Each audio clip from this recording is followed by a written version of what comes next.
साधना देवी माँ की परम भक्त थी। उसे विश्वास था कि उसकी शादी जब भी होगी वो देवी माँ की कृपा से ही होगी। और वो दिन आ ही गया जब साधना की जिंदगी में संदीप आया। संदीप साधना से बहुत प्यार करता था और संदीप के घर वालों को भी साधना बहुत पसंद आई। सबने साधना के लिए हाँ कह दी और संदीप और साधना की शादी हो गई। शादी के बाद साधना अपने ससुराल में भी देवी माँ की पूजा वैसे ही करती रही जैसे कि वो हमेशा से करती आ रही थी। सुबह के 5 बजे साधना उठी और नहा धोकर माँ दुर्गा की पूजा करके रसोई घर में चाय बनाने लगी। अरे साधना बहू, अभी तो सुबह के 5 बजे हैं, तुम इतनी जल्दी जाग गई? थोड़ी देर बाद उठ जाती बहू। माँ जी, मैं तो रोजाना इसी समय उठती हूँ, वो आदत है मेरी। साधना ने चाय बनाई और दोनों सास बहू ने मिलकर चाय पी। अब सब सोकर उठे तो साधना की सास सबके सामने उसके गुण गाने लगी। ये देखकर जेठानी सुधा ईर्ष्या से जलने भूलने लगी। बड़े अच्छे संस्कार हैं साधना बहू के।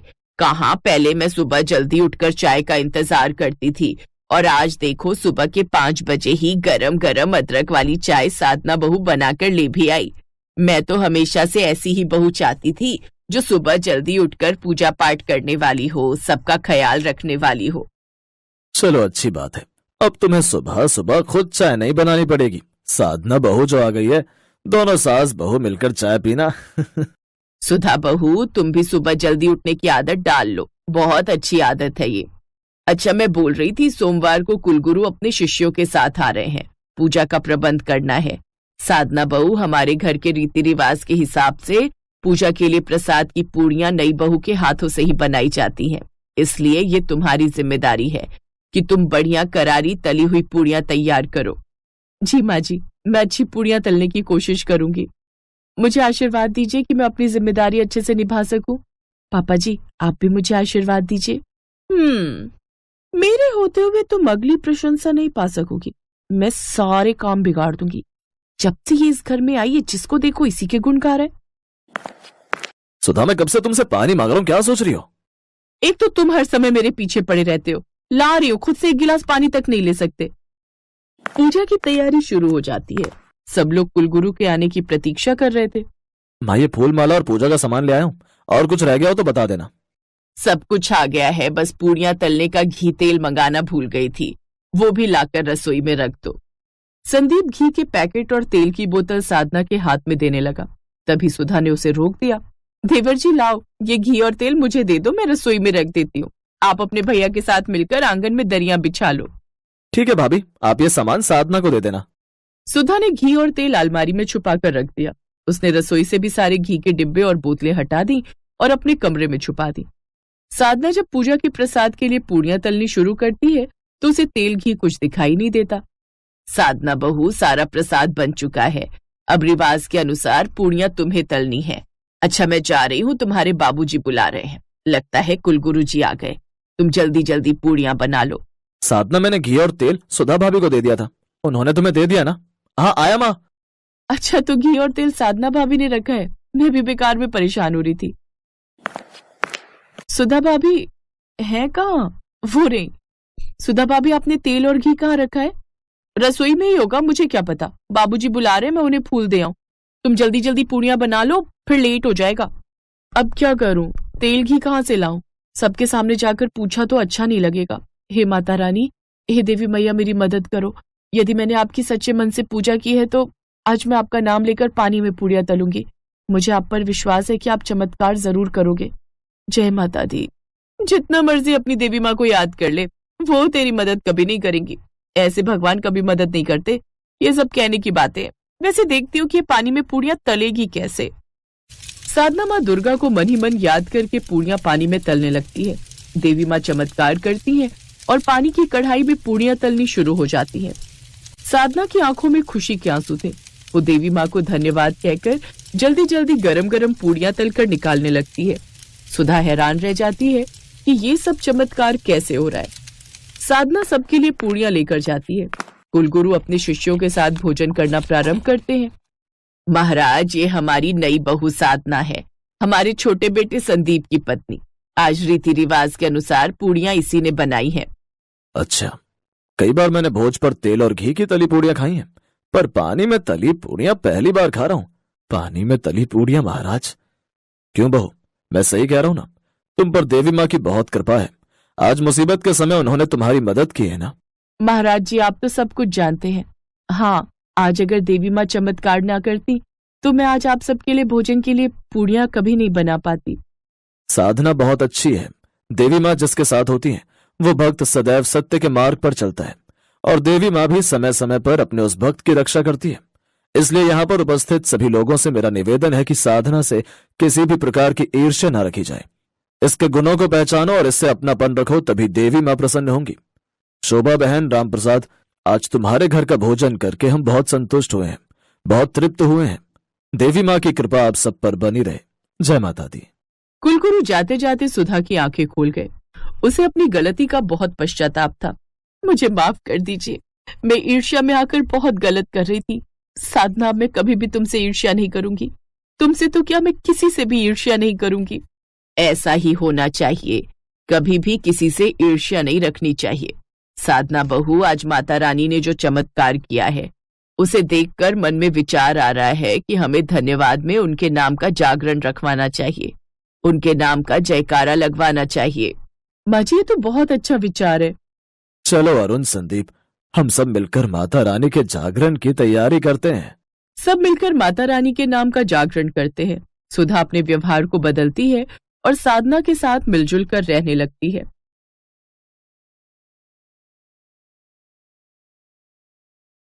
शहर से दूर एक चंपानगर नामक गांव था। इस चंपानगर नाम के पीछे बहुत ही भूतिया घटना है। शहर से दूर होने के कारण यहाँ दुकान यातायात की बड़ी समस्या थी।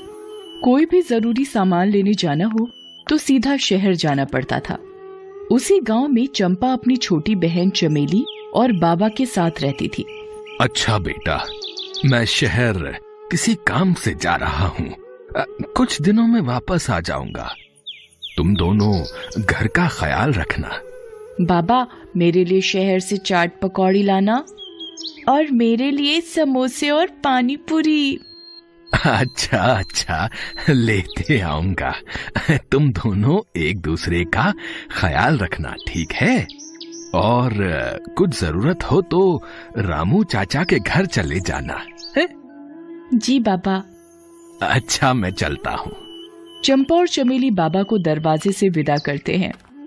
दीदी, हम चाट खाएंगे, बड़ा मजा आएगा। मजा तो आएगा। कुछ दिनों बाद चंपा और चमेली के बाबा अपने शहर का काम निपटाकर गांव वापस आ जाते हैं और साथ में दोनों के लिए पानी पूरी और चाट भी लाते हैं। चमेली बाबा को देखकर बहुत खुश होती है। बाबा आ गए, बाबा आ गए। बाबा बाबा, क्या आप हमारे लिए पानी पूरी और चाट लाए हैं? हाँ हाँ बेटा, मैं तुम दोनों के लिए ढेर सारी पानी पूरी और कचौड़ियाँ लाया हूँ। चंपा और चमेली बड़े मजे से बाबा के चाट और पानी पूरी खाते हैं। चमेली पानी पूरी का आनंद उठाते हुए कहती है, काश हमारे गांव में कोई पानी पूरी वाला होता तो कितना मजा आता। हाँ चमेली, फिर तो हम रोज पानी पूरी खाते। कुछ दिनों बाद गांव के छोर में मोहन पानी पूरी और चाट सेंटर का ठेला दिखाई देता है, जो सभी को फ्री में पानी पूरी खिलाता है। गांव में नए नए पानी पूरी सेंटर खुलने और फ्री में पानी पूरी मिलने के कारण सभी लोग वहां जाते हैं और फ्री में मिल रहा पानी पूरी और चाट का खूब आनंद उठाते हैं और मोहन की तारीफ करते हैं। वाह भैया, मजा आ गया। क्या पानी पूरी बनाते हो, और फ्री में भी खिलाते हो। वाह वाह वाह वाह वाह, कितना अच्छा काम करते हो तुम भाई।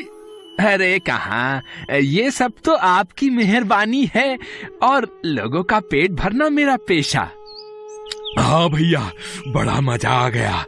बरसों बाद आज इतनी स्वादिष्ट पानी पूरी चखी है। आहा, और खाइए और खाइए, चाट भी खाइए, सब कुछ फ्री है यहाँ। मोहन की मुफ्त और स्वादिष्ट पानी पूरी की चर्चा सारे गांव में थी। चमेली भी मोहन पानी पूरी सेंटर गांव में खुलने और उसके स्वादिष्ट होने की चर्चा सुन रही थी।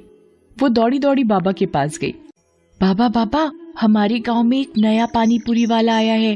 वो सबको फ्री में पानी पूरी खिलाता है। लोग कहते हैं उसकी पानी पूरी बड़ी स्वादिष्ट है। हमें भी उसकी पानी पूरी खाने चलना चाहिए। क्या, मुफ्त में?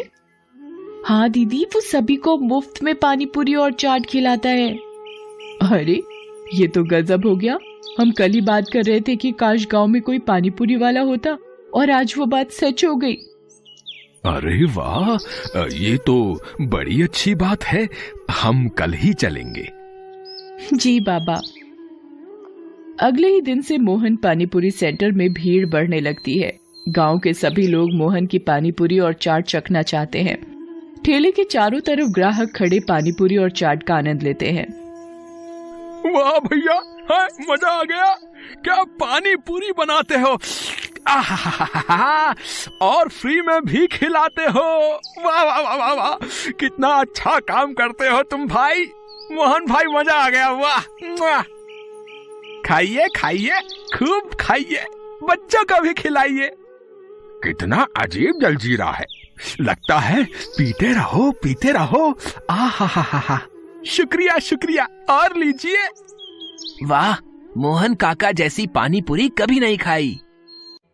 कुछ ही दिनों में मोहन के मुफ्त में पानीपुरी के चर्चे सारे गांव में थे। अगले दिन चमेली बाबा के साथ पानीपुरी खाने के लिए तैयार थी। अरे अब चंपा कहाँ है? उसे पानी पूरी खाने नहीं चलना? चंपा रसोई में कुछ काम कर रही थी, वहीं से आवाज आई। नहीं बाबा, मुझे थोड़ा काम है, आप मेरे लिए पानीपुरी पैक करा कर ले आना, मैं यही खा लूंगी। अच्छा ठीक है।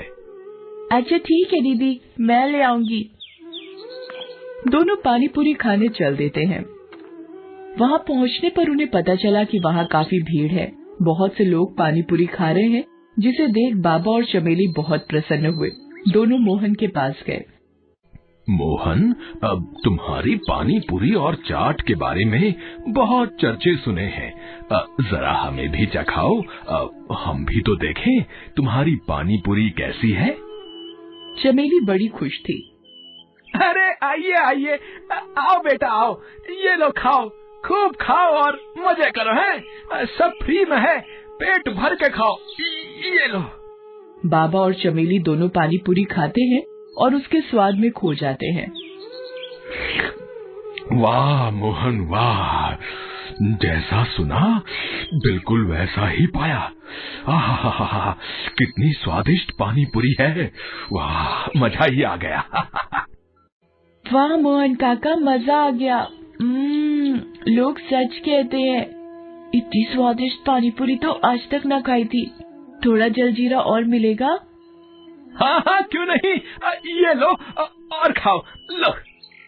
चमेली और बाबा दोनों पेट भरकर पानीपुरी खाते हैं। काका, आज तो मजा आ गया, कल फिर आऊंगी। बिल्कुल बिल्कुल बेटा, जरूर आना है, बिल्कुल आना। अच्छा मोहन, एक प्लेट पानी पूरी पैक कर दो। बाबा और चमेली चंपा के लिए पानीपुरी पैक कराकर घर ले आते हैं। चंपा उन्हें घर के करीब आते देख बहुत खुश होती है, लेकिन घर के नजदीक पहुंचते ही उनकी पानीपुरी की थैली को कुत्ते छीन कर ले जाते हैं। ये देखकर चंपा बड़ी निराश होती है। तुम निराश मत हो चंपा, हम कल फिर से पानी पूरी खाने चलेंगे। चंपा खुश हो जाती है। उस रात बाबा और चमेली के पेट में थोड़ी तकलीफ होती है, लेकिन कैसे भी उस रात उन्हें नींद आ जाती है। सुबह होती है तो चंपा को कराहने की आवाज सुनाई देती है। उठकर देखती है तो दो बूढ़े व्यक्ति उसके बाबा और उसकी बहन की जगह लेटे हुए थे। ये मुझे क्या हो गया? दूसरा बूढ़ा आदमी इतना बूढ़ा था कि वो बोल भी नहीं पा रहा था। सामने बूढ़ी दादी और बूढ़े व्यक्ति को देख वो अचंभित हो जाती है। अरे दादी, आप कौन हैं? और यहाँ कैसे? और मेरी छोटी बहन चमेली और बाबा कहाँ हैं? अरे दीदी, मैं चमेली ही हूँ, आपकी छोटी बहन चमेली। पता नहीं कैसे मैं बूढ़ी हो गई।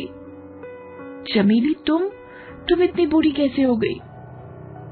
मुझे नहीं पता दीदी, कल रात तक तो मैं और बाबा ठीक थे, लेकिन आज सुबह होते ही मैं और बाबा। चमेली रोने लगती है। चंपा भागकर बाहर जाती है तो देखती है कि वहां सभी लोग बूढ़े हो चुके हैं और दर्द के मारे करा रहे हैं।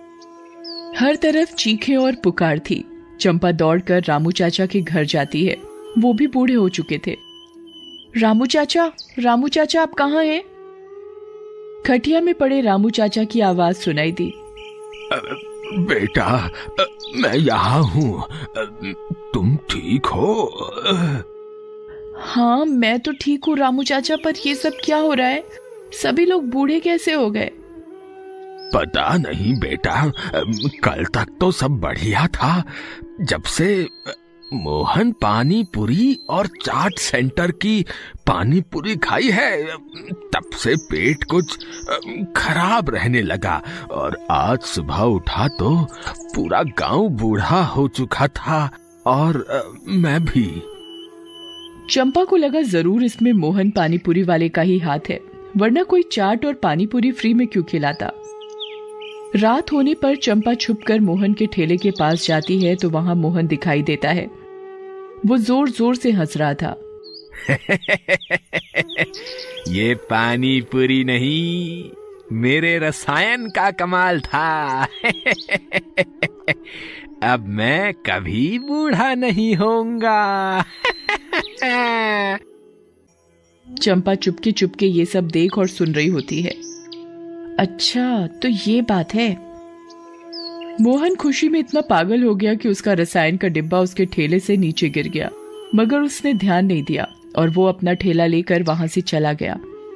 चंपा उस रसायन के डिब्बे को उठाकर घर ले आती है। अगले दिन चंपा बहुत ही स्वादिष्ट पकवान बनाती है और मोहन के पास जाती है। मोहन काका, मुझे भी पानीपुरी खिला दो। चंपा को देख मोहन सोच में पड़ जाता है। अरे, ये लड़की कैसे बच गई? कोई बात नहीं, आज इसकी भी उम्र छीन लूंगा। अरे बेटा, आओ आओ, आओ तुम भी खाओ, ये लो है। पर एक शर्त है, आप इतने दिनों से हमें फ्री में पानीपुरी और चाट खिला रहे हो, इसलिए आज मैं भी आपके लिए कुछ लाई हूँ। ये लीजिए, पहले आप मेरे हाथों से बने हुए स्वादिष्ट व्यंजन खाइए, तो अभी मैं पानीपुरी खाऊंगी। चंपा सारे व्यंजन मोहन को दिखाती है। मोहन इतने सारे स्वादिष्ट पकवानों को देखकर खुद को रोक नहीं पाता। अरे बस इतनी सी बात है, मैं अभी खा लेता हूँ। जैसे ही मोहन खाना खत्म करता है वो धीरे धीरे बूढ़ा होने लगता है। ये क्या हो रहा है मुझे? चंपा हंसती है। वही जो तुमने गांव वालों के साथ किया। खुद का रसायन खुद चख कर कैसा लग रहा है भूतिया पानीपुरी वाले? मैं तो तभी समझ गई थी कि दाल में कुछ काला है जब तुमने पूरे गांव को फ्री में पानीपुरी खिलाई। पानीपुरी वाला धीरे धीरे बूढ़ा होने लगता है। अरे मेरा रसायन कहाँ गया? मेरा रसायन कहाँ गया? तुम्हारा रसायन? तुम्हारा सारा रसायन इन्हीं स्वादिष्ट पकवानों के साथ तुम्हारे पेट में है। और वो भूतिया मोहन पानीपुरी वाला बूढ़ा होते होते गायब हो जाता है। धीरे धीरे सभी गांव वालों को उनकी उम्र वापस मिलने लगती है। अरे देखो देखो, मैं ठीक होने लगा। मेरी उम्र वापस आ रही है।